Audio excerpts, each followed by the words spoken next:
Assalamualaikum warahmatullahi wabarakatuh. Kembali lagi bersama saya Bobi Heri.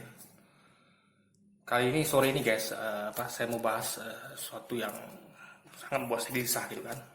Tapi ini penting buat saya sampaikan agar kita sebagai umat kaum muslimin ya, yang ada dimanapun itu berada, itu paham akan hal ini gitu.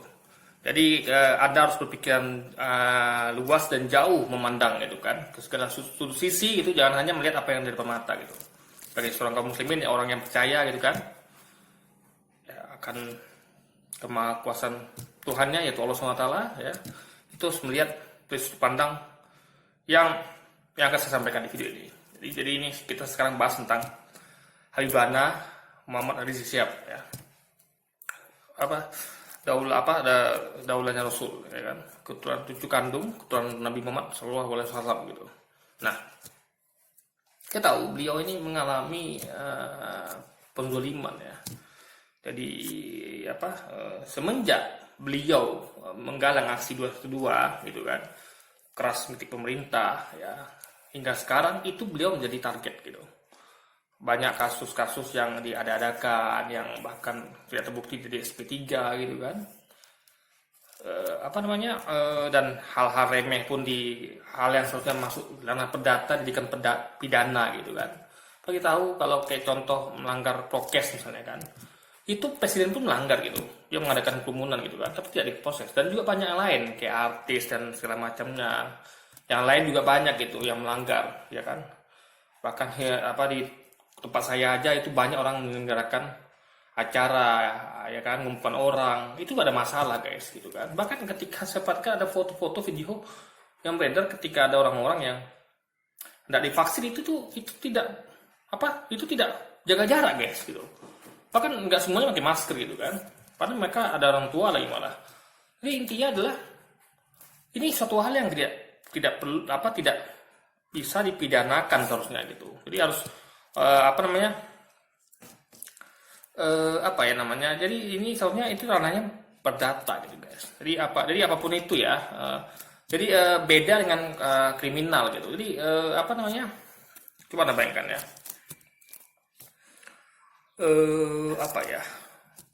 jadi ada ketidakadilan di situ gitu. Yang ini kenapa Habibana kena, yang lain tidak gitu ya kan. Jadi dan itu perencanaan ini berlangsung sejak tahun 2012 gitu, sampai bahkan sampai terbunuh laskar beliau gitu kan. Jadi Anda bisa tarik garis benang merah dari semua kejadian-kejadian itu gitu ya kan. Bagaimana apalagi disambung lagi hubungan lagi dengan dibubarkannya HTI, dibubarkannya FPI gitu. Jadi semua hal yang berhubungan dengan umat Islam ya, yang mengkritik pemerintah itu semuanya diberangus guys. Bahkan dicap, nggak cukup diberangus, dikasih cap lagi, cap radikal, intoleran gitu kan. Dari usaha-usaha kita yang dimana usaha-usaha kita ini memang keras pada pemerintah gitu, itu dicap radikal gitu ya, yang vokal mengkritik pemerintah gitu. Jadi memang terlihat intinya adalah gini, semua sudah terjadi dan sedang terjadi dan nanti akan terus kepanjangan nih guys, sampai pemerintahnya berganti gitu, sampai orang-orang yang melakukan itu semuanya akan binasa gitu. Ini semua akan terjadi gitu. Nah, kita sebagai kaum muslimin bagaimana menyikapinya gitu ya kan. Kayak gini ya, kita sebagai kaum muslimin ingat bagi orang beriman, kita harus paham di sini yang terjadi sekarang ini adalah, dan dari dulu sampai nanti, sekarang dan juga nanti sampai kiamat nanti, yang jadi adalah di dunia ini Allah ciptakan kita nih mempunyai keinginan hawa nafsu itu. Jadi kita tuh Allah bebaskan ya melakukan apapun itu gitu, bahkan Anda bisa bunuh orang, Anda bisa melakukan apapun kejahatan gitu kan, mau memfitnah orang ya kan. Paling kalau Anda sial, Anda akan berhadapan dengan dengan aparat hukum atau orang yang nggak senang dengan Anda gitu kan. Nah, jadi Allah mungkin akan menghukum Anda, tapi Allah itu akan karena Allah itu punya hak gitu kan. Dia bisa menghukum Anda sekarang tuh nanti gitu, atau mungkin Anda dibiarkan di dunia gitu. Nanti ada dihukum di akhir gitu. Jadi dan Allah tidak ngasih tahu kita kan. Ya, di sana ada seorang pembunuh gitu kan. Jadi kelihatannya aman-aman aja sampai meninggal gitu. Jadi berarti Allah akan menghukumnya di akhirat gitu. Jadi sebagai orang beriman kita percaya itu. Jadi gini guys ya. Ada level-level orang itu. Level-level orang ya. Jadi gini. Semakin orang itu tertindas ya. Semakin orang itu terzolimi, semakin orang itu ya, karena orang terzolimi kan akan makin mengadu pada Allah gitu, ya kan? Jadi gini, jadi gini guys, Allah itu menyayangi semua makhluknya gitu, ya kan? Semua makhluk itu yang ciptaannya itu Allah sayangi gitu, ya kan? Tapi yang spesial di mata Allah itu hanya orang-orang beriman gitu, ya kan? Karena hanya untuk mereka Allah sediakan surga. Orang-orang tidak beriman yang tidak percaya pada Allah gitu kan, yang kan lagi yang tidak beramal soleh, yang nggak yang kan lagi yang yang beramal soleh, yang tidak beramal soleh, yang nggak beriman aja ada Allah terima. Jadi saat untuk masuk surga Allah itu adalah orang beriman dan beramal soleh gitu, ya kan? Nggak cukup hanya beriman saja gitu. Nggak cukup hanya beramal soleh aja, harus punya iman gitu. Nah, orang-orang yang luar Islam kan nggak punya iman. Jadi orang kaum muslimin punya posisi spesial di mata Allah gitu. Makanya hadis dikatakan ya, kalau membunuh seorang manusia itu sama dengan membunuh seluruh manusia lainnya, ya kan? Nah, itu khusus untuk bunuh seorang manusia gitu kan. Satu orang nilainya sama dengan seluruh manusia. Itulah betapa Allah itu sangat menghargai makhluk ciptaannya, manusia ciptaannya. Jadi kalau Anda bunuh satu ciptaannya, apapun agamanya, Anda sama dengan bunuh seluruh manusia ke bumi. Itu nilai Jadi kezaliman tertinggi itu kan adalah membunuh manusia gitu. Itu tingkat tertinggi karena itu memang karena yang menghilangkan nyawa gitu. Kalau Anda mungkin cuma memukul, mempenjarakan, itu nggak separah atau menyiksa, itu nggak separah ketika Anda membunuhnya gitu. Karena membunuh itu adalah hilangkan nyawa gitu kan. Jadi sama dengan membunuh seluruh manusia ke bumi gitu. Kan? Jadi itulah Allah tuh sangat menjaga nyawa manusia gitu. Nah,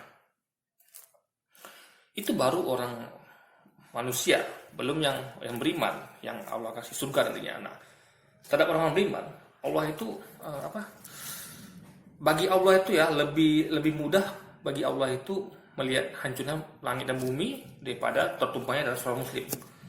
Jadi nyawa seorang muslim itu di mata Allah tuh lebih baik dari seluruh langit dan isinya guys gitu. Jadi kalau supili nih ya kan, Allah mau lihat yang mana nih? Mau lihat langit bumi ini hancur, dunia alam semesta ini hancur, atau darah kaum muslimin tertumpah gitu. Allah akan memilih ya hancurnya langit dan bumi gitu. Cuman karena Allah sudah menetapkan segalanya ya, dia nanti ada kiamat, ada hancurnya bumi, ada hari kiamat.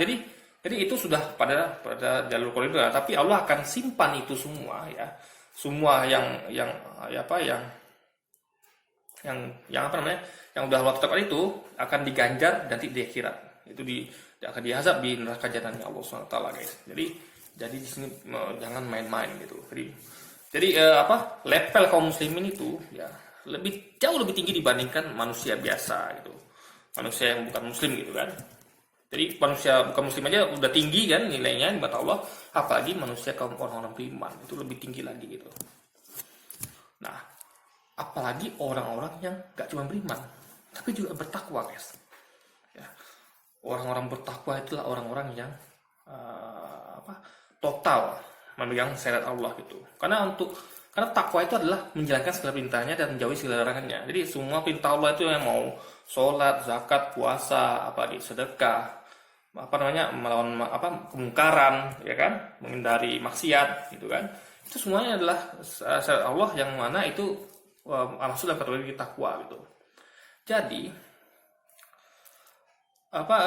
posisi orang yang bertakwa gitu kan, itu jauh lebih tinggi daripada orang beriman saja gitu. Ya kan? Jadi orang beriman itu spesial gitu. Makanya kalau orang beriman, makanya syarat mutlak surga itulah beriman dan bertakwa gitu. Jadi beriman saja itu hanya menjamin surga, tapi tidak menjamin Anda untuk tidak masuk nerakanya Allah dulu gitu, sebelum masuk surga kelak. Tapi mutlak masuk surga itu adalah Anda harus beriman dan bertakwa gitu. Ya kan? Nah, jadi bertakwa di sini ya bukan hanya sekedar sholat, zakat, puasa, tapi juga bagaimana memberantas maksiat gitu kan. Karena sekuat-kuat iman itu adalah mengubah kemungkaran dengan tangan, dengan kekuasaan. Nah, itu yang dilakukan oleh Habib Bana dan kelompok-kelompok FPI lainnya gitu, dan kelompok Islam lainnya yang itu radikal ini gitu. Mereka nggak hanya gunakan lisan ya dengan berdakwah, dengan menyampaikan nasihat, mengkritik sana sini gitu kan, yang mana tidak sesuai syariat gitu kan. Nah, mereka juga melakukan dengan kekuatan yang mereka punya gitu kan, dan ormas yang mereka punya gitu. Bagaimana mereka membatas maksiat gitu kan, menutup tempat perjudian ya kan, menutup tempat minuman keras, apalagi menutup tempat maksiat gitu kan. Itu dengan kekuatan, walaupun mereka kekuatannya terbatas gitu, karena mereka cuma ormas gitu kan, karena yang punya kekuatan sebenarnya itu nggak maksimal kerjanya. Jadi karena pernah dikatakan ya, kalau aparat itu bekerja maksimal, EP nggak perlu ada gitu guys. Jadi EP itu karena aparatnya maksimal gitu. Jadi soalnya EP ini adalah mitranya pemerintah gitu, mitranya aparat, bukan jadi musuh sebenarnya kan. Karena negara ini perlu revolusi akhlak gitu. Jadi untuk menjadikan kita semua ya orang beriman dan bertakwa, bukan hanya beriman saja gitu. Nah, jadi level-levelnya itu adalah orang yang tidak beriman, itu luar biasa tuh nilainya di mata Allah gitu kan. Membunuh satu orang ini sama dengan membunuh manusia di muka bumi. Naik lagi level kedua yaitu orang beriman, ya. Beriman tapi belum tentu bertakwa. Dia meyakini adanya Allah dan Rasul tapi tidak mengerjakan syariatnya gitu. Dia tidak bertakwa. Kan. Yang lebih tinggi lagi adalah orang yang beriman dan bertakwa, gitu kan. Nah, ada lebih tinggi itu orang-orang yang dekat dengan orang-orang yang dekat dengan orang-orang yang merupakan cucukan Nabi guys, keluarganya Nabi gitu ya kan? Orang-orang yang punya nasab sampai ke Nabi gitu ya kan. Hasan Hussein ya sampai ke bawahnya, sampai ke Habib-habib kita yang ada di dunia ya, termasuk Habib Risyad, Habib Al-Rizwi dan Habib-habib lainnya ya. Itu semuanya merupakan keturunan Nabi. Dan itu bagaimana? Jadi coba Anda bayangkan ya, berapa cintanya Nabi pada keturunannya gitu, ya kan? Bahkan Nabi tentu Nabi tidak suka kalau keturunannya diganggu gitu, ya kan? Dihinakan, disolimi, itu Nabi nggak rela gitu, kan? Jadi Nabi, sedangkan kita semua bergantung kepada sahabat Nabi Muhammad nanti di akhirat nanti di pada masyar. Bagaimana bisa Anda minta syafaat pada beliau sementara keturunannya Anda bully, Anda hinakan, Anda kriminalisasi, Anda Anda zolimi lah gitu guys. Jadi berarti Anda sama yang menutup peluang untuk mendapatkan syafaat dari Rasulullah gitu. Apa jadinya kalau tidak mendapat syafaat? Saya nggak bisa membayangkan ya. Sedangkan kita butuh sekali syafaat dari Rasul ini. Nah, jadi ya ini sudah pada tingkat tinggi guys. Jadi Habib Risyad itu bukan hanya seorang yang bukan cuma seorang manusia saja, tapi juga beliau adalah orang yang beriman. Bahkan beliau adalah orang yang bertakwa gitu kan. Takwanya tinggi guys, karena dia mengubah kemungkaran dengan tangannya, dengan kuasanya gitu. Itu iman paling tinggi. Jadi ketakwaannya tinggi guys, iman dan takwanya tinggi gitu, ya kan. Dan beliau adalah cucu kandung Nabi guys, ya kan.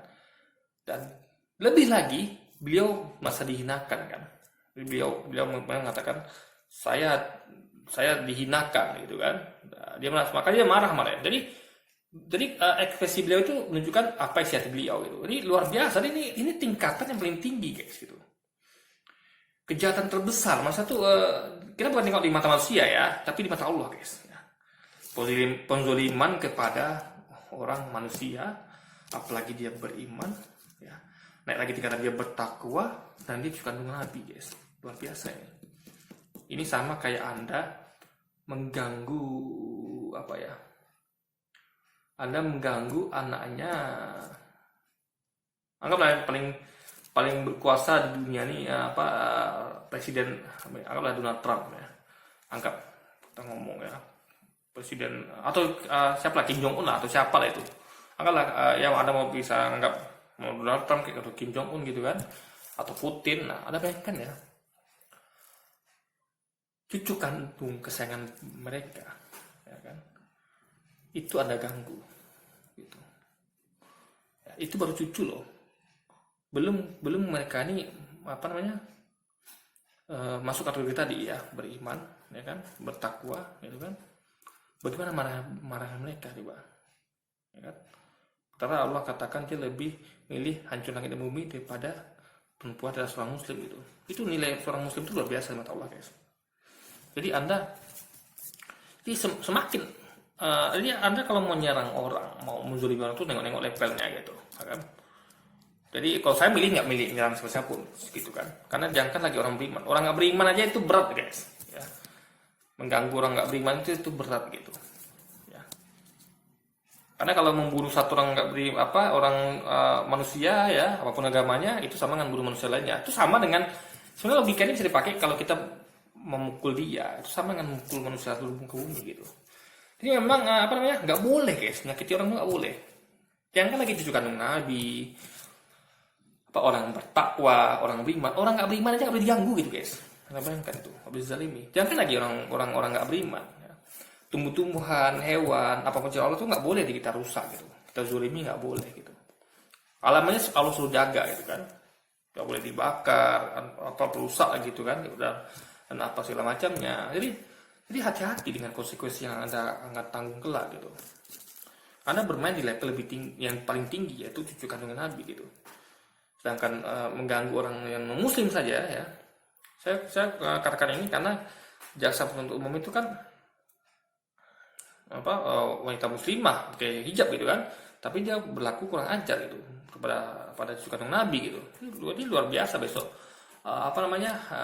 hukuman yang akan diterimanya dari Allah gitu kalau dia tidak segera bertobat gitu kan.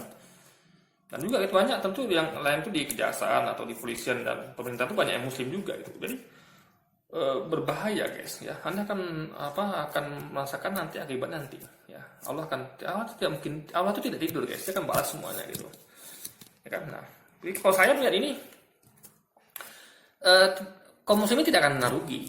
Habib Bahar tidak akan menarugi. Habib Hanif ya, semua yang diperkarakan itu tidak akan rugi. Kaum muslimin yang zolimi ya, siapapun ya, mau Ustaz Gus Nur ya, main Ustaz Maher, itu mereka semua tidak akan pernah merasa rugi. Dan kita, orang kaum muslimin yang membelanya pun tidak akan pernah merasa rugi gitu. Kan? Karena semuanya ada Allah nanti, ada hakim yang maha tinggi yang akan mengadili segalanya, semuanya gitu. Anda mungkin boleh lepas dengan hakim dunia, tapi Anda tidak akan lepas dengan hakim akhirat gitu kan. Nah. Jadi ini adalah dunianya adalah permainan perang gitu.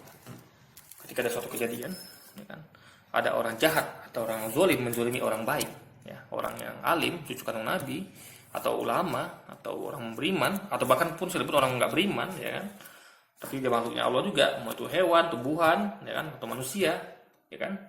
Nah, kita sebagai orang yang melihat itu, kita bisa ambil peran, guys.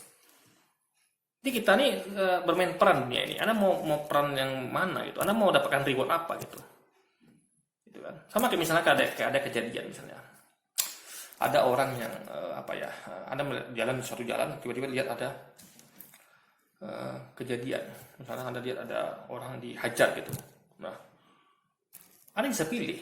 Anda mau bantu, ya kan? Atau minimal nasihati, atau Anda diam tapi tidak menyukai.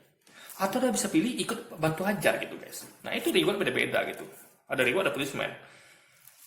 Reward tertinggi adalah Anda bantu gitu kan. Anda selamatkan dia dari orang yang hajarnya. Berarti itu yang kekuatan dong gitu kan. Yang kedua adalah dengan nasihat. Tolong dong jangan dipukul, dikasihan gitu kan. Yang ketiga, diam karena takut tapi tidak menyukai dan mati. Masih itu sebagai orang beriman, pasti dapat reward juga gitu. Nah, bagaimana orang yang ikut bantu? Wih, mantap. Hajar terus gitu kan. Bahkan dia ikut bantu hajar. Ini jadi ketika Rizik dizolimi, dikriminalisasi, Anda berada posisi mana gitu. Orang muslimi jelas mereka mendapatkan ganjaran nanti. Mereka berani mengusik orang yang punya nilai paling tinggi di mata Allah gitu.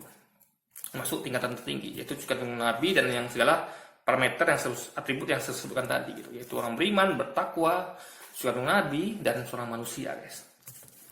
Mereka sudah jelas itu. Tinggal kita sekarang sebagai muslimin. Anda mau melakukan apa gitu. Kalau Anda takut, diamlah. Cukup Anda tidak menyakiti hati. Ya. Anda sudah dihitung sebagai beriman. Anda sudah aman di situ. Tapi kalau Anda mau reward lebih, Anda beriman nasihati saya nih. Saya buat konten gitu kan. Saya buat konten. Saya juga buat konten lain, dakwah segala macamnya. Ya, dengan lisan gitu. Nah, kalau Anda punya kekuatan, Anda lebih berani lagi, Anda ubah dengan kekuatan.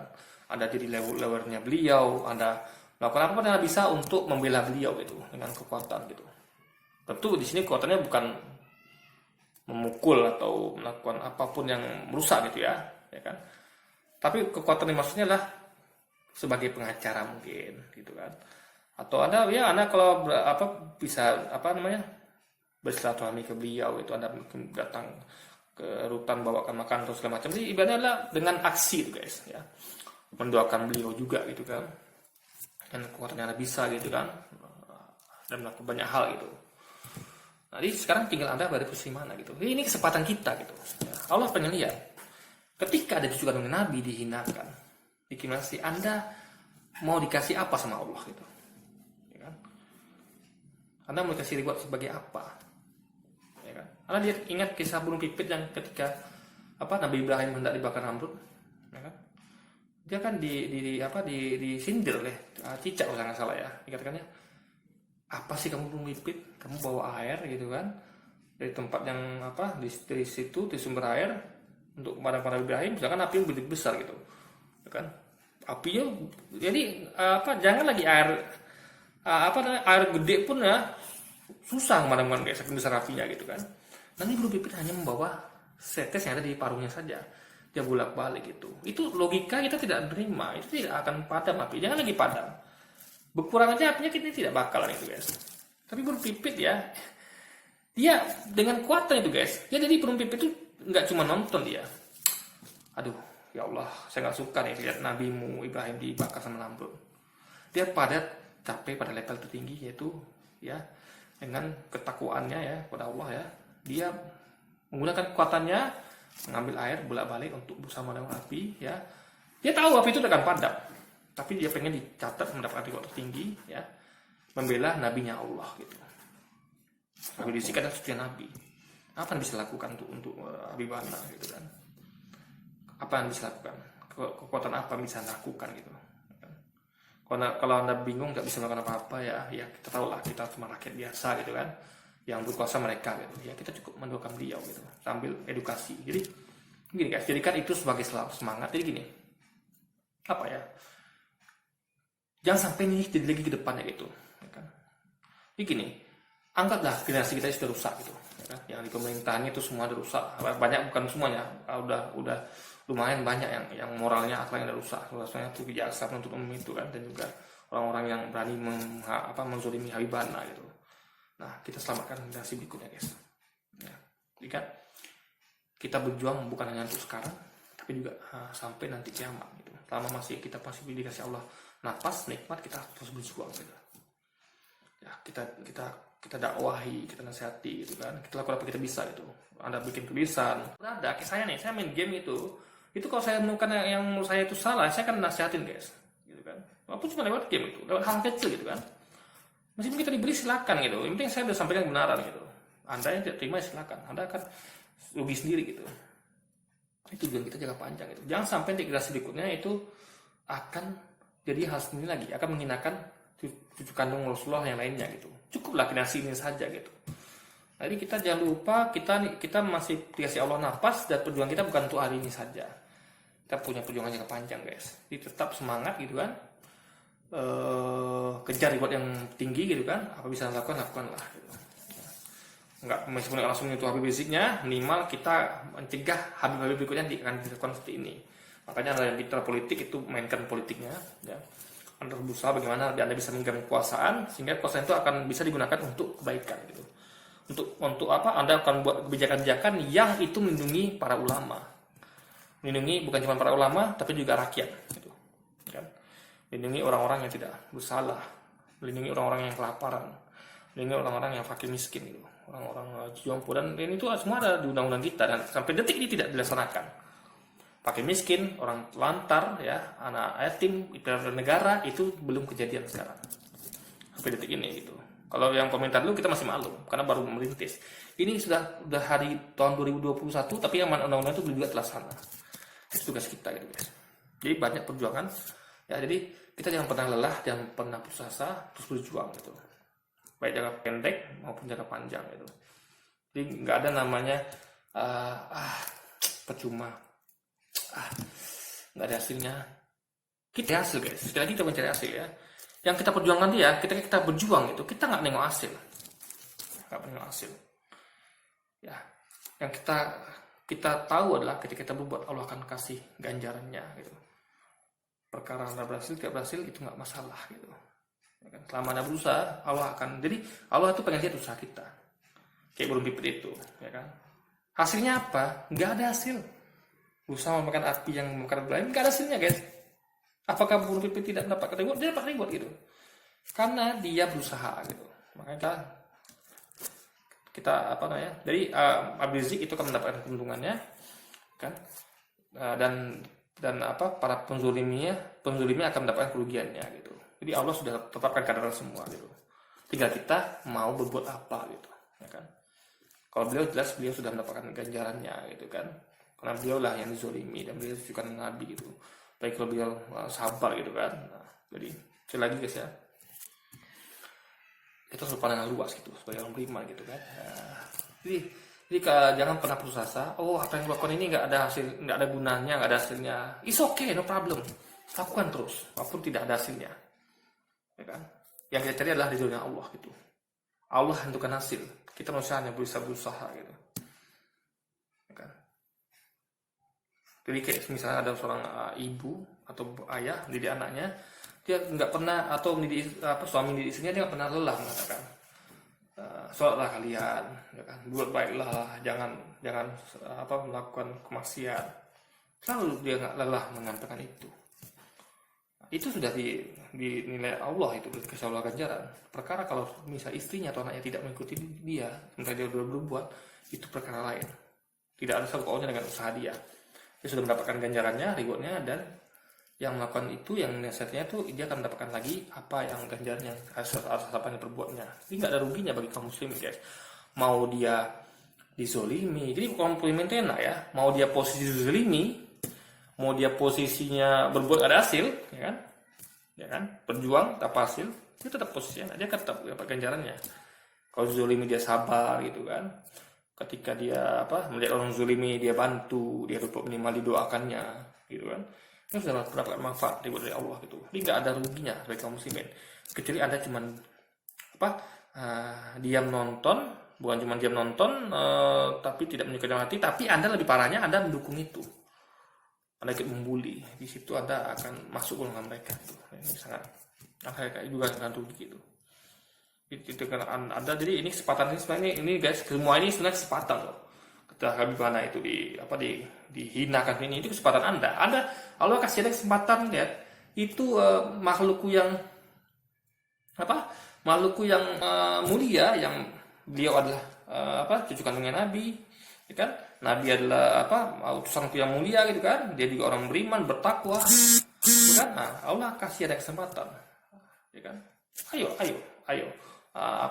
Ayo manusia, ambillah rewardmu. Itu ada situasional itu. Anda mau dapat hadiah apa, lakukan. Jadi kalau Anda mau hadiah gede, Anda lakukan yang terbaik untuk hal itu gitu. Jadi kita selalu mencari untung karena kita bertransaksi dengan Allah gitu. Allah itu dia tidak menghasil. Kalau Anda mungkin dengan bos Anda ya, misalnya gini, bos Anda tetapkan target, kamu harus selesaikan pekerjaan ini kan dalam waktu dari jam 7 pagi sampai 5 sore gitu. Jadi dia mau tahu gimana pun caranya, mau kita itu kerjanya benar, ya kan? Yang penting kerja itu selesai gitu. Jadi bos itu berorientasi pada hasil gitu. Kalau Allah tidak, dia tidak melihat hasil, dia melihat usaha kita gitu. Kayak burung pipit tadi. Jadi Allah tidak suruh, hai burung pipit, kamu bisa padamkan api, Nabi Ibrahim enggak. Dia melihat aksi apa yang dilakukan oleh burung pipit, itu yang Allah lihat.